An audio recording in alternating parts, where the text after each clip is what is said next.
Je ferai mon mieux et j'essayais d'écrire tout ce que je veux partager avec vous. Alors, vous verrez dans l'écran ce que j'aimerais bien vous transmettre.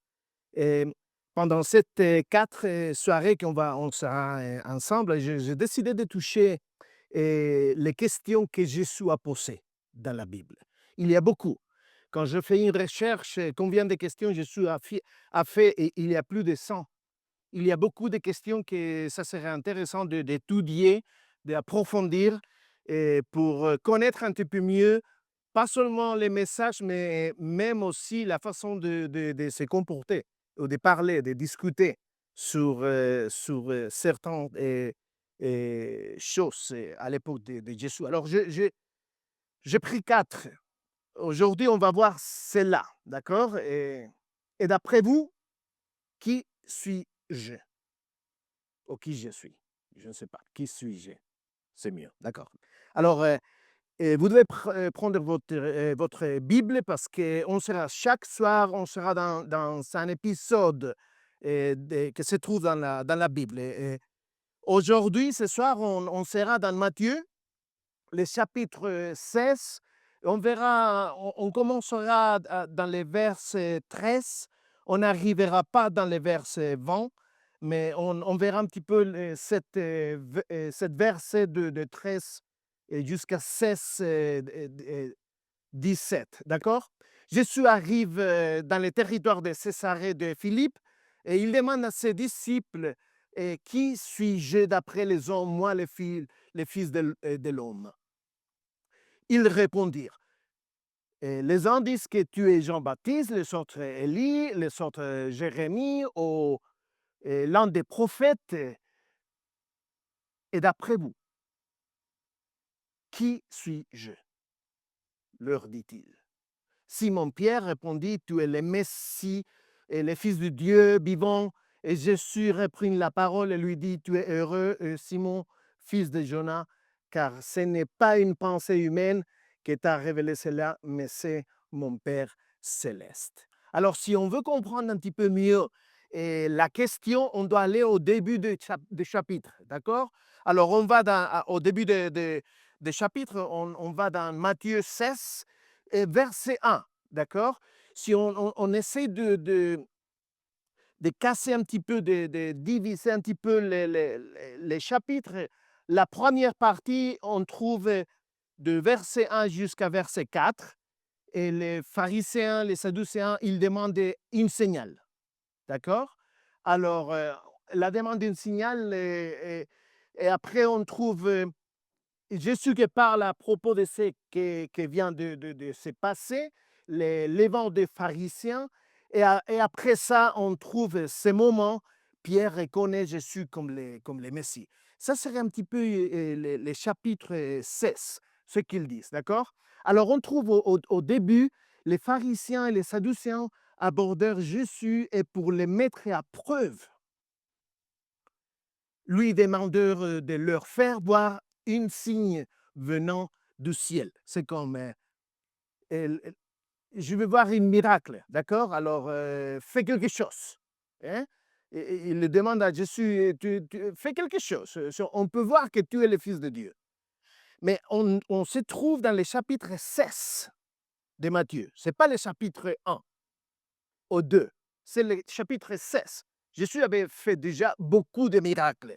Ce n'est pas qu'il avait rien fait. Alors, on trouve ces moments-là où les pharisiens, les sadducéens, voulaient mettre à l'épreuve à Jésus. Et c'est intéressant parce qu'on trouve les pharisiens et les sadducéens ensemble. Et ça, ce n'était pas normal. Et on verra pourquoi. Le fait qu'on trouve tous les deux ensemble montre que les chefs religieux ont une peur profonde de Jésus. Il veut faire quelque chose contre Jésus. Les Sadducéens et les pharisiens étaient ennemis. Ils ne pouvaient pas être ensemble. Ils étaient ennemis. C'est comme Real Madrid et Barcelone, d'accord? C'est pas ensemble. Je connais un couple ils se sont mariés. Lui, il était de Barcelone, elle était de Real Madrid. Après 5 ans, divorcés. Alors, et les pharisiens et les sadducéens, seulement pour vous voir un petit peu, d'accord? Les pharisiens vivant selon les moindres points de la loi orale et écrite. Et les Sadducéens pensaient que seule la Torah était le texte sacré, le reste pas. Alors, seulement les 5 premiers livres, d'accord? Si on va dans les pharisiens étaient beaucoup plus attachés aux aspects religieux de leur religion. Ils prenaient les écritures de l'Ancien Testament au pied de la lettre. Et chaque chose, on doit la respecter au pied de la lettre. Mais si on va les Sadducéens, il niait l'idée de sortir de la tombe après la mort. Et en fait, il niait toute notion de vie après la mort. Si on peut lire un petit peu à la fin de ce morceau, les Sadducéens se moquaient également de l'idée d'être spirituel, tel comme les anges et les démons. Ils étaient contre tout ça. Ils n'étaient pas vraiment religieux. Mais les pharisiens étaient plus proches des gens ordinaires de la culture juive. Et les Sadducéens, ils étaient des aristocrates. Ils avaient de l'argent riche, d'accord? On voit que les pharisiens et les Sadducéens, c'était vraiment différent. Les Sadducéens, ils avaient un pouvoir politique énorme.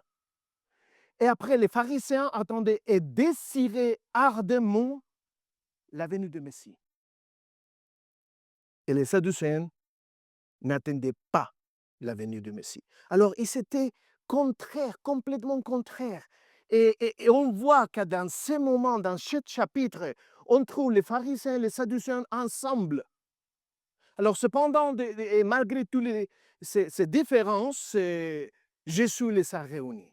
C'est horrible parce qu'il les a réunis pour une chose mauvaise, mais il les a mis ensemble pour opposer Jésus. Alors, on doit nous rappeler le contexte de ce qui se passe dans ce chapitre ici, d'accord? Jésus a exercé son ministère et accompli des miracles énormes dans toute la région. Cependant, les pharisiens et les sadducéens n'ont pas une très bonne opinion de Jésus. Ils n'ont pas une très bonne opinion de Jésus. Ils n'aiment même pas du tout Jésus. Jésus vient de dire à ses disciples de se méfier. Il vient de le dire à ses disciples. Vous devez vous méfier des sadducéens, des pharisiens. Il sait ce qu'il pense de lui. Jésus, il sait parfaitement ce que les pharisiens, les sadducéens pensent de lui. Mais même en savant, il fait la demande, il pose la question. Et il sait, Jésus sait parfaitement ce que les gens, tout le monde pense de lui. Mais c'est à des ans qu'il entame cette conversation avec les disciples. Il leur pose cette question générale sur ce que les autres pensent de lui. Il a demandé, qui suis-je d'après les hommes, moi, le Fils de l'homme? Qui suis-je? Qu'est-ce que les gens pensent de moi? Et alors, on trouve les disciples qu'ils répondent, d'accord? Et on sait que les disciples, ils ont voyagé, ils ont parlé avec les gens, ils connaissent l'opinion de tout le monde parce qu'ils parlaient avec les autres. Alors, ils répondent. Ils ont répondu à sa question. L'un disent que tu es Jean-Baptiste, les autres, Élie, les autres, Jérémie, ou l'un des prophètes. Alors, ils répondent d'une façon en donnant des noms. Jean-Baptiste, Élie, Jérémie ou un prophète. Mais si on regarde un petit peu pourquoi ils répondent, pourquoi il est important de comprendre un petit peu mieux. Jean-Baptiste, quand Jésus a fait la question, Jean-Baptiste était déjà mort, d'accord? Et Hérode, il avait déjà coupé la tête de Jean-Baptiste. Mais le même Hérode, il pensait que Jésus était Jean-Baptiste ressuscité. Alors, quand ils répondent, on a parlé avec les gens et ils pensent que peut-être tu es Jean-Baptiste. C'est là qui était tué. Et il y a des autres qui pensent que tu peux être Élie. C'était les grands prophètes de l'Ancien Testament. Alors, quelqu'un pensait que c'était la réapparition d'Élie. Élie, il n'était pas, il était pas mort. Il est monté sur un quart de feu, avec des chevals de feu. Hein? Vous dites comme ça en français, cheval de feu? Un char de feu, d'accord? Alors, c'est Élie qui l'est retourné. Il y avait d'autres qui le disaient, il faisait 400 ans qu'il n'y avait pas de prophète en Israël. Et il est arrivé Jean-Baptiste, et après Jean-Baptiste arrive Jésus. Alors, on espère que Jésus sera déjà le prophète qu'on attendait, un prophète, parce qu'on a besoin d'avoir un prophète. Mais toutes ces réponses étaient loin de la vérité sur l'identité réelle de Jésus. Aucune réponse c'était la vraie réponse. Et chaque réponse que les disciples ils ont donnée, c'était une représentation d'une idée d'un parti de groupes de gens dans son temps. Alors, la question générale, on peut se demander pourquoi les gens ont pensé que Jésus était l'un de ces prophètes. Pourquoi? Pourquoi?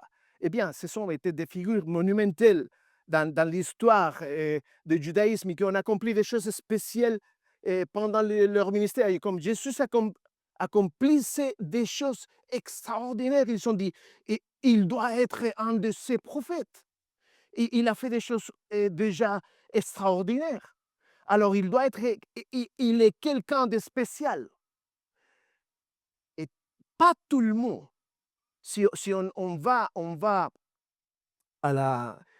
à la rue, on commence à demander, qui est Jésus pour toi? Tu trouves quelqu'un et tu fais la question, qui est Jésus pour toi? Tu vas trouver beaucoup de réponses différentes. Même si on fait la question ici, peut-être, et je ne sais pas, mais peut-être non, pas tout le monde va répondre exactement de la même façon. Qui est Jésus pour toi? Parce que pas tout le monde connaissait pas tous les détails concernant Jésus. Il ne connaissait pas exactement chaque petit détail. Ma femme, elle me connaît vraiment bien à moi, et je connais vraiment bien ma femme, mais même si je connais quelqu'un de vous, je ne vous connais pas bien. Je vous connais un petit peu. Alors, ils ont partagé une image de ce qu'ils pensaient que Jésus était. Les gens savaient que Jésus avait quelque chose de spécial, mais ils ne savaient pas à quel point il était vraiment spécial. Les rumeurs et les sondages populaires peuvent être intéressants, mais Jésus s'intéresse à ce que ses disciples exprimaient et leur opinion et partageaient leur histoire. Alors, les disciples connaissaient Jésus d'une manière plus profonde. Mais on sait qu'après 3 ans et demi qu'ils ont marché avec Jésus, à la fin, ils n'avaient pas compris tellement le ministère de Jésus. Mais ils ont marché chaque jour avec Jésus. Alors, ils avaient un connaissance plus profond. Et c'est pourquoi Jésus a posé une seconde question, qui c'est la plus intéressante. Jésus pose aux disciples une question que c'est plus pressant et une question plus importante.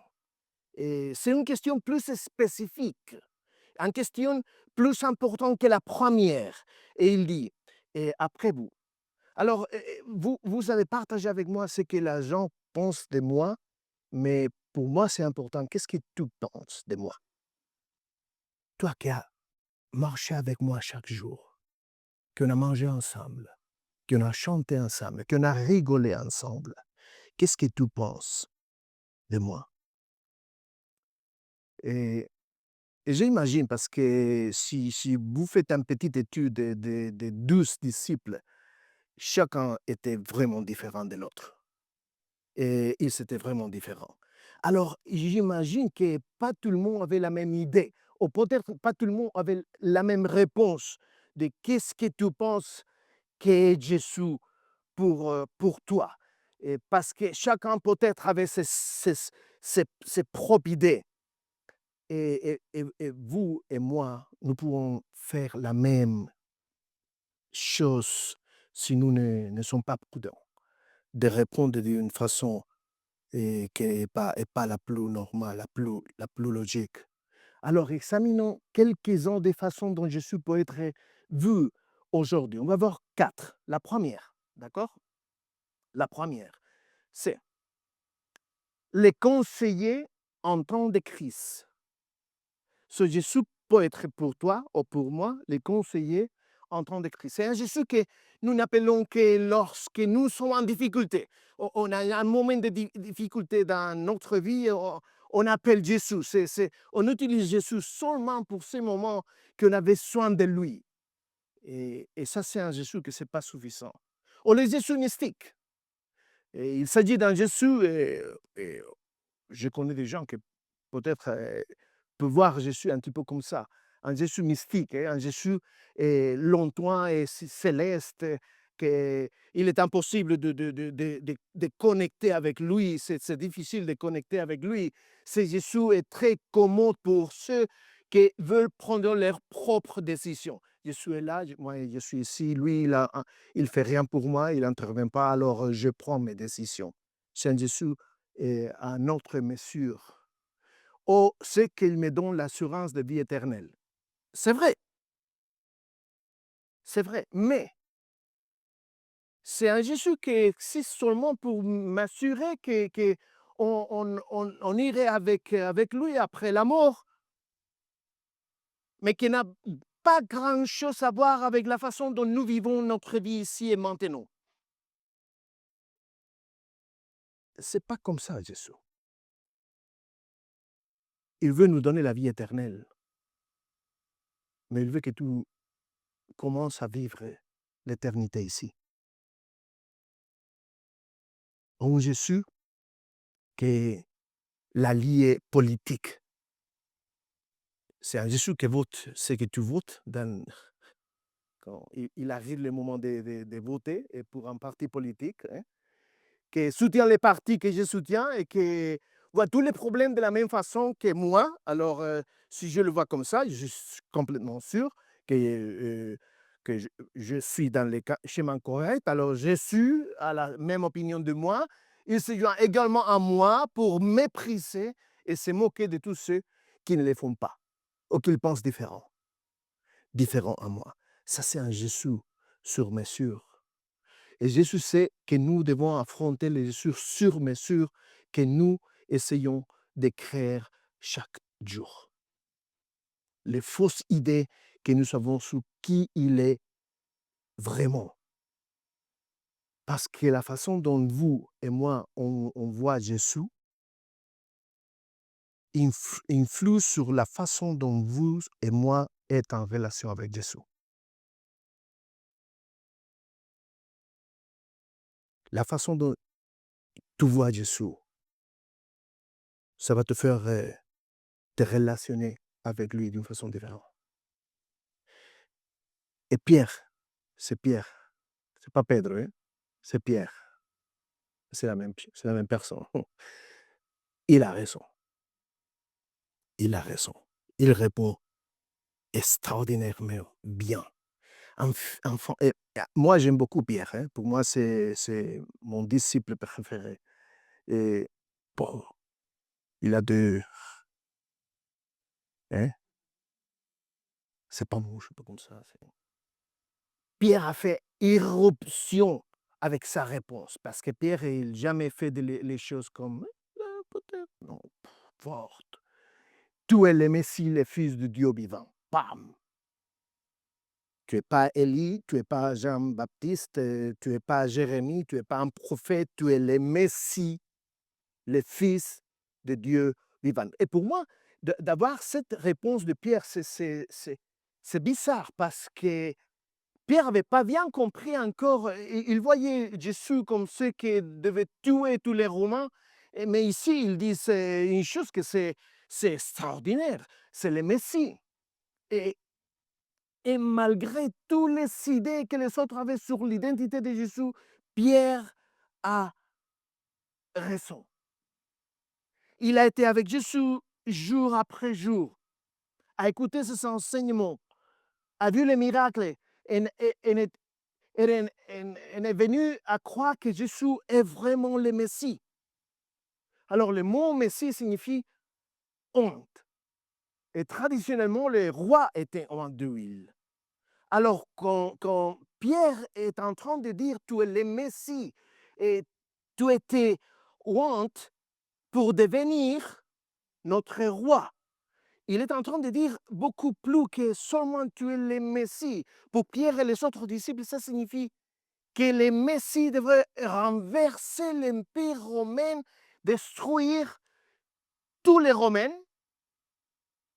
Je suis content qu'il ne l'a pas fait parce que ma femme, elle est italienne, elle vient de cette partie-là. Alors, de détruire par la force militaire et restaurer le royaume d'Israël tel qu'il était à l'époque glorieuse de roi Salomon. Il n'avait pas compris exactement que voulait dire les royaumes de Dieu. Pierre, il avait raison dans sa réponse. Mais dans son cœur, il attendait de quelque chose que celui ne lui donnait pas. Une guerre contre l'Empire romain qui les opprimait. Et on peut s'interroger sur la foi de Pierre. Avoir la foi, ce n'est pas être diplômé dans le chemin de la vie, mais s'engager dans sa nouvelle façon de penser, une nouvelle façon de penser, de voir et de vivre.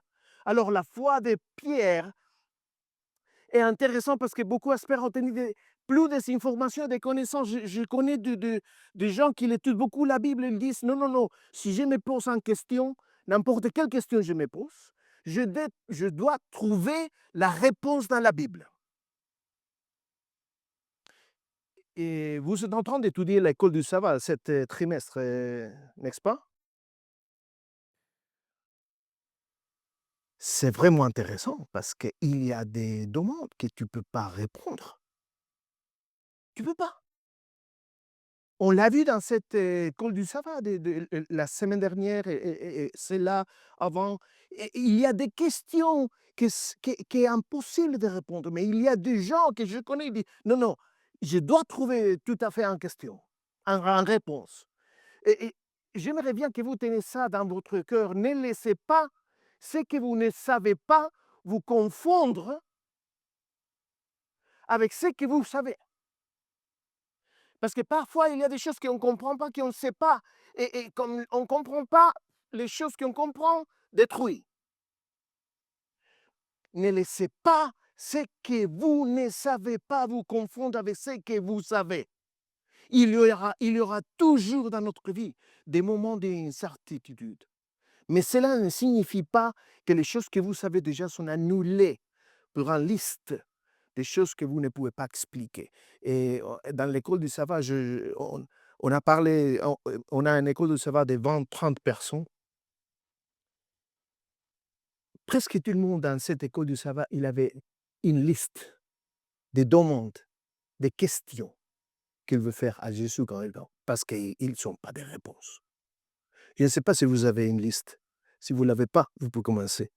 Parce que vous trouverez beaucoup de demandes que vous savez, vous ne trouverez pas une explication. Alors les Christ pouvaient lire dans le cœur de Pierre lorsqu'il exprimait avec une totale conviction qu'il croyait être Jésus. Il savait que Pierre était capable de manifester l'amour plus profond pour le Christ et aussi de les refuser. Il savait parce que Jésus, il connaissait déjà qu'est-ce que Pierre ferait. En voyant les résultats, il est encouragement de savoir que même si le cœur de Pierre était capable de trahison, il était aussi capable d'être rempli du Saint-Esprit pour pouvoir partager les paroles de vie et des milliards de personnes. Les moments décisifs arrivent lorsque tu te décides enfin à parler de ce que tu crois. C'est ça les moments décisifs. Pas avec le doute, mais avec ce que tu crois. aujourd'hui. Même si tu ne dis rien, si tu dis rien, tu enverras un message. Si tu ne parles pas, ça c'est un message. Ça veut dire que tu as peur ou que tu ne veux pas partager parce que tu n'es pas sûr. Tu es en train d'envoyer un message déjà si tu ne parles pas. Si tu ne te lèves pas quand les moments le demandent, rester assis, il parlera contre ce que tu penses. Tu es le Messie. Partager ce que tu crois. Et la demande, c'est qui est Jésus pour toi? Et peut-être que tu as des difficultés parce que tu ne crois pas que ton histoire est intéressante. Je ne sais pas, je ne connais pas votre histoire. Peut-être que tu penses que tes échecs sont nombreux et que tes triomphes sont sporadiques, rares.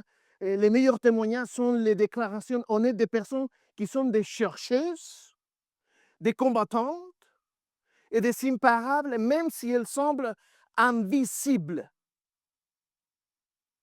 On peut croire qu'on est invisible, mais on a la possibilité de partager. Jean 9, 25, l'aveugle dit, je sais une chose, et ça c'est le message déjà, je sais une chose, c'est que j'étais aveugle, et maintenant, je vois. Je sais une chose, j'étais comme ça, et maintenant, je suis différent. Ça c'est un témoignage, un témoignage. La Samaritaine est retournée en courant dans sa ville pour déclarer, venez voir un homme qui m'a dit tout ce que j'ai fait. Ne sera-t-il pas le Messie? Et si on étudie ces moments, cet épisode-là, cette femme, elle était prendre de l'eau dans un moment où personne ne pouvait parler avec elle. Ça veut dire qu'elle n'avait pas une bonne relation avec les gens du village. Mais elle rentre dans le village. Elle témoigne. L'homme possédé par les démons est retourné dans sa ville natale et a témoigné en disant, Jésus ne le lui permit pas, mais lui dit, va dans ta maison vers les tiens et raconte-leur tout ce que le Seigneur a fait pour toi. Comme il a eu pitié de toi, il s'en alla et s'est mis à proclamer dans la Décapole tout ce que Jésus avait fait pour lui. Et tous étaient dans l'étonnement. Partagez. Un témoignage commence par la déclaration « je ne sais pas ». Une autre propose en question « ne serait-ce pas le Christ ?» Et une autre décrit simplement l'histoire « Dieu a eu pitié de moi ». Chacun est différent, mais tous un, un message de partager. Tu ne verras pas leur histoire sur Instagram, ni qu'elle devient virale sur YouTube. Ils ne sont pas dans TikTok. Non. Et pourtant, les mots ont changé grâce à des personnes communes. Pas seulement comme Pierre, mais des personnes communes. Voilà ce qui arrive quand tu te décides à partager ton histoire. Les mouvements chrétiens avancent uniquement parce que les gens décident de répondre à la question de Jésus. Qui dites-vous que je suis? Lorsque tu partages ce que tu crois sur Jésus et ton expérience avec lui, parce que je suis complètement sûr que nous tous, on a une histoire à partager. Ces paroles peuvent aider les autres à expérimenter l'espérance et le début d'une nouvelle vie. Ce n'est pas le moment de se taire qu'on trouve dans les versets 20 et le Christ va venir, je suis sûr. Il ne doit pas tarder. Si on regarde le monde comme se trouve, il doit venir tôt. C'est le moment de partager. Qui est Jésus pour toi avec les autres? Je vais vous laisser une question. Plus d'un. J'ai mis 6 questions. Vous pouvez faire une photo si vous voulez, mais je crois que vous serez un moment de réflexion, un petit moment de réflexion et vous devez répondre seulement la question numéro 6. D'accord? Parce que sinon, ça serait trop long. Mais vous pouvez lire toutes les questions, me répondre dans un petit papier et, la question numéro 6. D'accord? Et demain, on va parler d'un autre épisode que pour moi, c'est extraordinaire. C'est la femme adultère. On va parler de ça. Ça sera un moment intéressant aussi. D'accord? Bonsoir. Dieu vous bénisse et je vous laisse avec les questions.